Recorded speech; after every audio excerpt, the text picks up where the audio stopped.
Hello everyone, we are back in the month of November in our installment of frequently asked questions, where we answer your questions asked on our Instagram story. So for this month we have 12 questions and we're going to begin with the first one. Best digital delay under RM400. So probably a simple format pedal would be the TC Electronic Prophet digital delay. It does have 3 different subdivisions you can choose from with the delay. It does not have tap tempo. However, you can also check out the Coco FDD2 timer digital delay. That one does have built-in tap tempo. Next question. Frusciante pedal on a budget. Now, Frusciante pedals are not exactly budget considering the size of his pedal board, but what I can say is he does use a lot of conventional Boss MXR electro harmonics pedals, and most of those pedals can be found being emulated or simulated in a multi-effects unit. So you can start with almost any multi-effects unit, be it a Boss, be it a Moore or anything else, and they will definitely have most of those pedals being emulated in the unit. So begin with the multi-effects instead. Next question. Are keyboard amps good for electronic drums? They would work. However, if you have a bass amp, I think that would respond a little better in terms of the low end for the kick drum especially. What I can definitely tell you is do not use keyboard amps on guitars because the response is too flat, the speaker type is different. Does not work, but you can escape by using a keyboard amp. Next question. Are tube amps still relevant these days? Buying one later if you say no. If it makes you buy one, no. But in all seriousness, I think they are still relevant till this day. There are things that you can't really emulate on a plugin or sort of simulator, especially if you are in the room performing. But with the introduction of so many, I would say, load boxes with speaker simulators, it allows you to at least keep a tube amp under control in terms of volume and not disturbing many people. So for example, like the Two Notes Engineering Captor X is an excellent unit for you to pair with your tube amp. You can hook it up to your DAW directly and load any IR via the unit. It is also a load box, so you can actually blast the amp to get it to proper power amp level volumes to get a good tone, and you can control it on the Two Notes Captor X. Next question.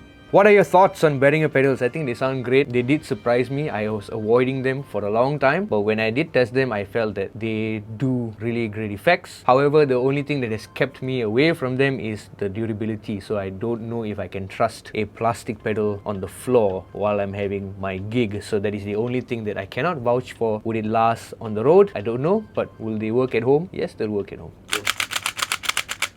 Next question. TC Flashback or EHX Canyon? So I like the TC stuff purely for the tone prints because you can get very creative via the tone print app, designing your own kind of tone, or you can use your mobile phone and load different tone prints onto the pedal instantly. So I think that's the fun part. But if it did not have the tone prints, I would definitely choose the Canyon instead. I found that the modes on the Canyon are a bit more interesting, especially with the combination of shimmer and stuff like that on that pedal. I think that the Canyon personally is my option of choice. Next question! Iridium pedal or actual amp? Both. I think both is equally important. I'm still an amp guy, but however, the convenience of having a cab simulator and preamp pedal seems to make things very easy because not on all venues tend to mic up amps properly. Preamp pedal plus cab simulator is a perfect solution to go to front of house. Also, it is a great backup, so if your amp actually fails or the amp at the venue fails, you can just use the pedal and go directly into the mixer. Also, some engineers do like to blend both the mic'd up tone of a cabinet and the direct sound of a DI or cab simulator pedal, so they can kind of like blend to get a much more bigger tone, because depending on some venues there could be a lot of leakage into the mic of the cabinet. The cabinets are not isolated, so you're picking up sounds from drums or whatever other instruments that are on the stage. So having a direct tone from a cab sim pedal would help when blending with the mic'd up cabinet. So both are important to me. Hey, next question. Advice on starting a home studio setup with my current pedalboard in the chain. And I'm going to need more info, but if I'm assuming you just have a basic pedalboard, like what I've done at home is I've just hooked up the pedalboard into my interface and I load up a plugin such as the Neural DSP plugins, whatever plugins they have there, and I'll just load a clean channel on one of the amps and just use the cab simulator on that plugin, so I can still use the tones of my pedalboard but with a virtual amp and cab simulator. Nasi goreng kampung, ayam goreng kunyit, telur dadah, tom yum soup sayur, whatever. Next question. Nux Recto versus Dirty Shirley.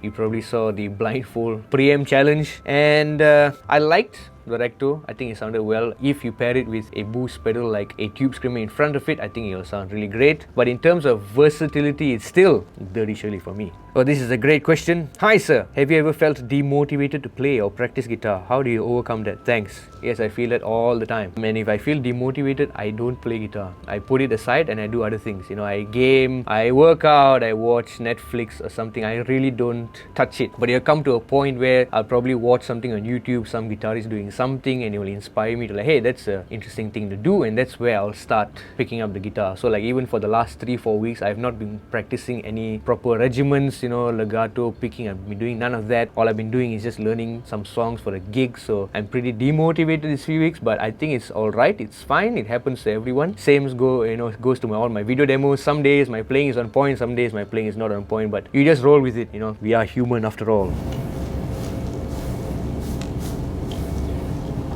Next question. Can you suggest the best IR plugins? I don't know if there's a best. There is just multiple options out there. I personally just use whatever comes on the Neural DSP, which is more of a cab simulator, so I can move the mics around and stuff like that. But what caught my eye recently is that Celestion, I think, recently released something called the Speaker Mix Pro, and I think that seems like a great option to have with all the Celestion IRs built in. As we all know, a lot of cabinets out there use Celestion speakers, and we come to know and love how they sound and how they work. So it's great that a company such as Celestion could come up with their own plugin and software to load IRs of their own Celestion speakers. So I think that's one great option to check out. Final question from my best friend Iskandar. What pedals, amps, effects you use to grow your beard so long? I use a boost pedal, right, to get it longer. I also use compression so that all the length is equal. You know, whatever is short becomes long, whatever is short, what the hell am I saying?